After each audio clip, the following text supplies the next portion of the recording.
Hello YouTube, welcome back to the Web Gear Review. Today I'd like to talk about the M1945 cargo pack. The first thing I would like for you to notice about this pack is that notice that it has two different shades of green on it. It has the OD number 7 and the OD number 9, which was the old khaki. Notice the front and the back of this cargo pack has that type of material. And this is really very common because back then the military, they would use up one type of cloth. As long as they had it in stock, they'd burn it up. So it's typically, you can find a lot of pieces that have the two different shades of color. It was changed in 1943 basically, but it took a while to put into effect. And this is the newer shade is the OD number 7, and the lighter shade is the OD number 9, which the other things were made of. But anyway, to talk a little bit about this cargo pack here, this cargo pack here goes with the 1945 combat pack, and if you'll see these 4 buckles right here, this is where it attached to the bottom of the 1945 combat pack.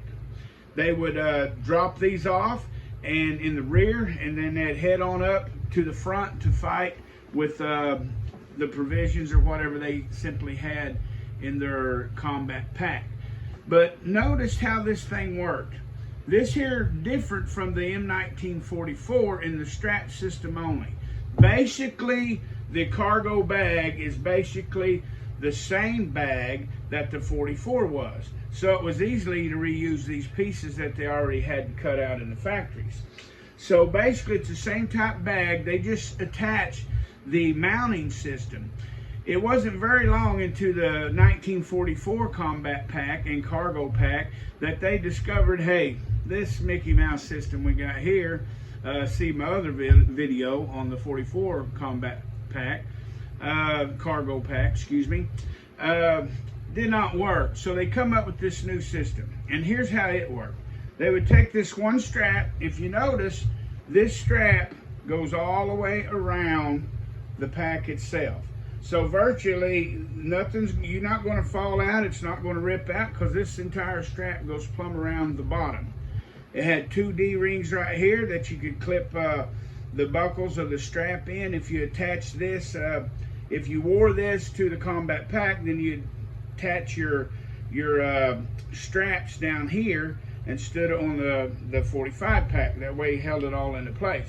But anyway, the way this worked, if I can show you here, you would close the lid. It's still not the greatest system here, but you would take this strap, you'd run it through here like this, you'd run it up through here, just for ease, but anyway, you'd take it up through here, and then you would weave it into here, and then there was another buckle like this on the bottom of the 45 that these went up through, and they attached, and it hung just like that from the bottom, from these 4 straps. See, there was 2 more back here.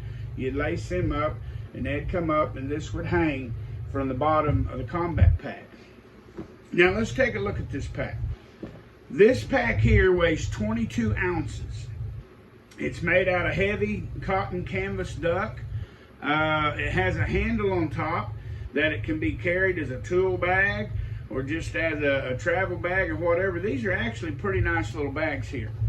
Now, if you was to look inside this thing, you'll see that, like I said, it's virtually the same as the 44 bag.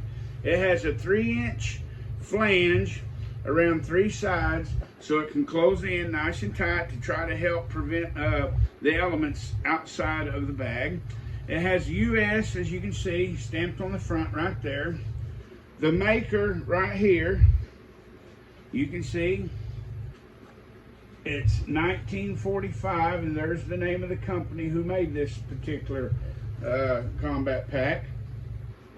If you open it up, once again, it has the rubber liner inside it right here that you could pack all of your gear in there. And like I said, it can be used 2 ways. You could roll it down there, and then if it just rained on the top, nothing to get it. But it also, the main purpose was to try to waterproof this pack somewhat. And something I've noticed about this here particular bag here is, this pack, is that if you'll notice, I'll try to show you, this liner goes all the way down the sides and kind of comes in. It's so long, it's so tall, it goes down and it comes in and it covers the bottom. So that's not too bad. That's better than some of them I've seen. So let me go ahead again, show you the bottom of this thing best I can with this camera right here. There's the bottom of this thing. Here's the two straps, come up. These straps here would lock in. Got two D-ring type fasteners there that can clip.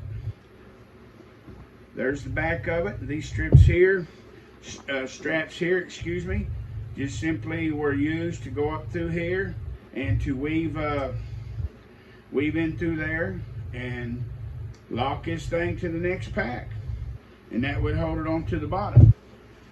But anyway, this particular bag is 8 inches tall. From the bottom to the top of this, when it's kind of out full, is 8 inches tall. It's 15 inches long. From seam to seam, it's 15 inches long. From seam to seam this way, it's 6 inches wide. And then, of course, I already said that it was weighed 22 ounces, which is quite a bit lighter than the 44 pack that I have in my collection. But anyway, I just wanted to share that with you. So